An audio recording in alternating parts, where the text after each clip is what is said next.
Assalamualaikum warahmatullahi wabarakatuh. Berjumpa lagi kita di dalam rancangan Kisah Seram Netizen. First kali aku nak ucapkan terima kasih banyak-banyak kepada korang semua yang masih lagi setia dan sudi untuk menonton rancangan Kisah Seram Netizen ni. Okay, kepada sesiapa yang baru mengikuti rancangan Kisah Seram Netizen ni, Kisah Seram Netizen adalah sebuah rancangan di mana aku mengumpulkan kisah-kisah seram yang telah dikirimkan kepada aku, dan kemudian aku akan bacalah kisah-kisah seram ni. Yang biasanya aku akan bacakan 2 kisah seram untuk satu episod. Okey, dan jadi kalau sesiapa yang ada kisah seram yang telah maksudnya kisah seram yang memang dialami oleh diri sendiri, ataupun kalau diri sendiri tak ada tu, mungkin korang ada kisah seram yang telah disampaikan oleh kawan-kawan ke, saudara mara ke, adik-beradik ke korang, korang boleh share cerita tu kepada aku melalui 2 cara. Satu, korang boleh hantar melalui Facebook. Aku ada letak link Facebook aku dekat bawah, di mana korang perlu hantar mesej kepada aku. Klik link Facebook aku dan kemudian hantar mesej ke inbox aku. Ataupun lagi satu cara, korang boleh hantar kisah seram korang melalui email. Aku ada letak alamat email aku kat bawah juga. So korang bolehlah hantar cerita seram korang melalui email. Jadi untuk hari ni aku ada 2 kisah juga yang aku nak kongsikan kepada korang semua. Okay, so tanpa kita membuang masa, sebelum tu bagi sesiapa yang belum subscribe, bolehlah tekan butang subscribe ataupun pula, dan jangan lupa juga untuk tekan butang loceng supaya korang mendapat notifikasi setiap kali aku nak memuat naik video yang terbaru. Okey, so untuk kisah yang pertama pada hari ini, datangnya daripada seorang pengirim yang bernama Faridah, dan dia berasal dari Penang, dan ini dia nak ceritakan pengalaman dia semasa tinggal di sebuah rumah flat di Penang. Katanya dia ada kongsi satu pengalaman dia kena ganggu semasa tinggal di rumah flat tersebut.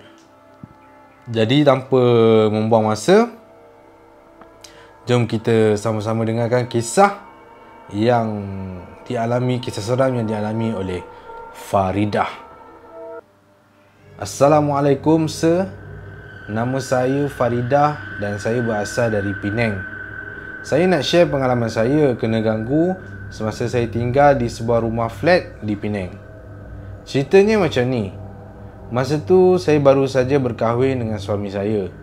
Jadi kami pun carilah rumah sewa dan kami pun jumpa sebuah rumah flat ni. Masa awal-awal kami duduk di situ, memang tak ada apa-apa pun yang pelik terjadi. Suami saya ni kerja kilang, ikut shift. Ada waktu dia kerja siang, ada waktu dia kerja malam. Saya pula suri rumah je. Tapi tak kisahlah, sama ada suami kerja siang ke, kerja malam ke, saya okey je tinggal seorang-seorang dalam rumah. Lagipun jiran sebelah menyebelah pun ada, jadi tak adalah saya rasa sunyi sangat. Sehinggalah sampai satu hari tu, tiba-tiba saya rasa macam sering diperhatikan di dalam rumah sendiri pula tu. Perasaan tu kuat masa saya tinggal bersorangan.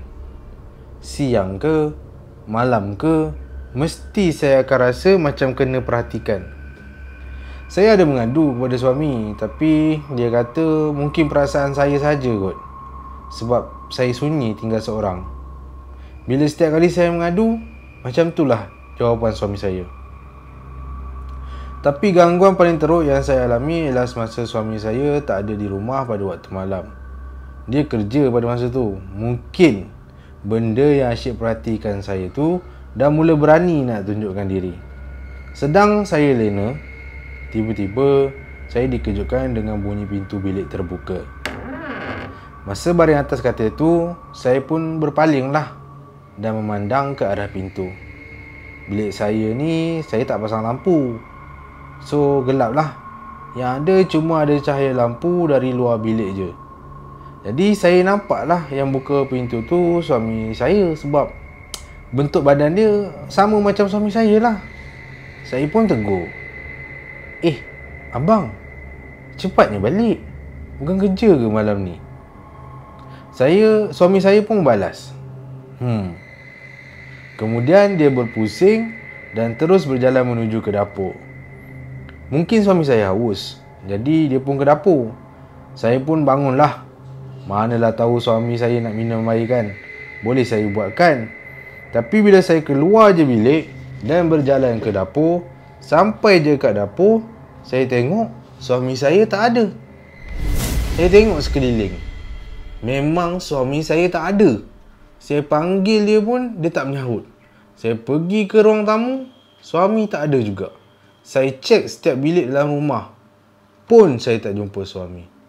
Bulu roma saya dah meremang masa tu. Saya pun bergegas masuk ke bilik. Saya buka lampu dan kunci pintu. Saya capai telefon dan call suami saya. Dia jawab. Dan bila saya tanya dia kat mana, dia kata dia masih ada di kilang. Saya kata kat dia, jangan main-main. Tapi dia kata dia memang ada di kilang. Saya pun kata, tak apalah. Tapi suami saya risaukan saya dan dia terus balik rumah. Sampai je kat rumah, saya terus ceritakan apa yang terjadi kepada suami saya. Masa tu barulah suami saya percaya ada benda yang memang dah perhatikan saya.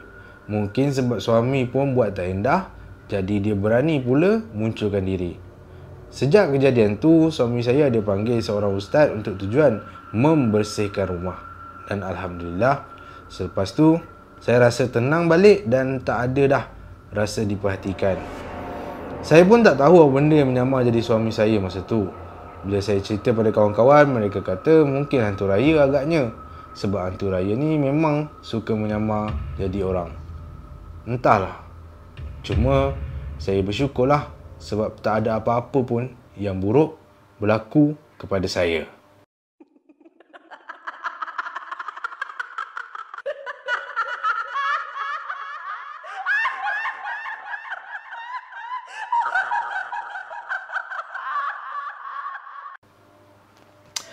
Ya, itulah dia kisah yang dikongsikan oleh Puan Faridah berkenaan dengan gangguan ada benda yang telah menyamar sebagai suami dia. Sebab itulah mungkin orang cakap kadang-kadang bila isteri ni dia macam mengadu sesuatu benda-benda yang macam mistik ke, yang pelik sikit, suami kena try ambil berat sebab yelah kadang-kadang kita bila kita tak ambil berat, dia akan jadi benda yang lagi teruk kepada isteri kita. Apa-apa pun, terima kasih Puan Faridah sebab sudi kongsikan kisah seram ini. Okey semua, jadi untuk kisah seram yang kedua ni datang daripada seorang pengirim yang dia kata panggil dia Din je. Din. Okay, Din ni dia nak share pengalaman dia, pengalaman seram yang berlaku semasa dia tunggu isteri dia nak bersalin. So dia kata benda ni jadi masa dia tunggu isteri dia nak bersalin di hospital lah. Dia kata di sebuah hospital kerajaan, tapi dia tak bagi tahu tempat mana sebab bahaya kan, nanti kan macam-macam orang akan rasa takut lah nak datang hospital tu. So dia tak bagi tahu kat negeri mana. Right, so jom kita sama-sama dengarkan kisah yang dikongsikan oleh Din. Salam sir. Sir boleh panggil saya Din je. Saya nak share pengalaman seram saya semasa menemani isteri nak bersalin. Isteri saya dah masuk labor room dalam pukul 10 malam, tapi dia masih belum bersalin. Jadi saya pun terpaksalah tunggu di luar masa tu. Saya hantar isteri saya bersalin di sebuah hospital kerajaan. Di negeri mana, tak perlulah saya beritahu. Tapi apa yang terjadi ni memang buat saya meremang setiap kali ke hospital tersebut. Teringat-ingat sampai sekarang apa yang telah berlaku. Jam ketika itu sudah pun pukul 1 pagi dan isteri masih belum boleh bersalin. Doktor kata bukaannya belum membolehkannya untuk bersalin. Saya pula pada masa tu dah mula mengantuk dan mula tersengguk-sengguk sambil duduk di atas kerusi. Sedang saya dalam keadaan hampir terlena, tiba-tiba saya terdengar bunyi benda kena seret. Mulanya saya buat tak tahu sebab dah mengantuk kan. Tapi lepas tu saya dengar lagi bunyi seretan tu. Saya pun toleh kiri, toleh kanan. Sepanjang koridor tu kosong. Nurse tak ada, doktor tak ada, sesiapa pun tak ada. Sepanjang koridor tu, saya seorang je yang ada. Tapi bunyi seretan tu masih jelas kedengaran. Saya tertanya-tanya sendirian, dari mana datang bunyi tu dan apa benda yang buat bunyi tu. Sedang saya terfikir-fikir punca bunyi tu, tiba-tiba mata saya menangkap sesuatu yang sedang bergerak. Nun di hujung koridor, saya nampak ada seorang wanita muncul dari sebalik dinding dan dia sedang berjalan menuju ke arah saya. Wanita itu saya tak nampak wajahnya. Kepalanya menunduk, rambutnya ke bawah, panjang. Dia memakai baju pesakit hospital. Langkahnya pula lemah, tidak laju. Saya perhatikan betul-betul wanita tersebut. Adakah dia adalah punca bunyi seretan tadi? Bila saya perhati atas bawah wanita tu, saya nampak macam ada tali melekat ke kaki dia. Tapi tali tu warna merah. Merah macam darah. Kening saya dah berkerut masa tu. Pelik semacam perempuan ni. Saya tengok betul-betul sekali lagi. Dan masa itulah saya nampak benda yang mengerikan. Rupa-rupanya tali warna merah tu memang tali yang berdarah. Dan belakang wanita tu di atas lantai, dia sedang menyeret sesuatu dan bentuknya sama macam bayi. Adakah wanita ini baru saja melahirkan anak? Saya pun kelam kabut lah masa tu sebab ingat wanita tu sedang menghadapi masalah. Saya pun bergegas pergi ke kaunter untuk meminta bantuan nurse. Tapi sebaik saja saya bawa nurse ke tempat wanita tadi, saya tengok dia dah tak ada. Yang lagi menghairankan, tiada langsung kesan darah di atas lantai. Nurse yang saya bawa sekali pun pelik dengan cerita saya. Dia ingat saya bermimpi. Tapi hakikatnya tak. Saya memang nampak dengan jelas wanita itu menyeret bayi di belakangnya. Saya pun meminta maaf kepada nurse tersebut. Mujurlah nurse tu tak marah. Dia kata saya mungkin terlalu penat dan mengantuk. Sampaikan saya termimpi benda yang pelik. Saya mengangguk dan mengiyakan saja ceritanya. Tapi disebabkan apa yang berlaku itu, terus saya tak jadi duduk sorang-sorang kat koridor tu. Saya keluar dari situ dan duduk di tempat lain yang lebih ramai orang. Takut-takut wanita tu muncul lagi dengan rupa yang lebih menakutkan. Sebab saya rasa wanita itu bukanlah manusia. Cerita daripada Din pengalaman seram yang dilaluinya di sebuah hospital kerajaan semasa dia teman isteri dia nak bersalin. Nampak perempuan tengah seret sesuatu atas lantai tu bayi. Scary lah. Scary gila. Berapa pun terima kasih Din sebab sudi kongsikan cerita ni So kalau korang suka dengan apa yang aku sampaikan, cerita-cerita yang aku sampaikan ni, jangan lupa lah untuk klik thumbs up. Alright, so setakat tu saja dululah untuk hari ni. 2 kisah yang telah aku kongsikan, satu daripada Puan Faridah dan satu lagi daripada Din. So harap-harap korang enjoy lah dengan cerita yang aku sampaikan ni. Dan kalau korang enjoy, boleh tekan butang thumbs up dan juga boleh tekan butang subscribe bagi sesiapa yang belum subscribe. Jadi aku rasa setakat tu saja dulu untuk hari ni, untuk kisah seram netizen. InsyaAllah kita akan berjumpa 2 minggu lagi.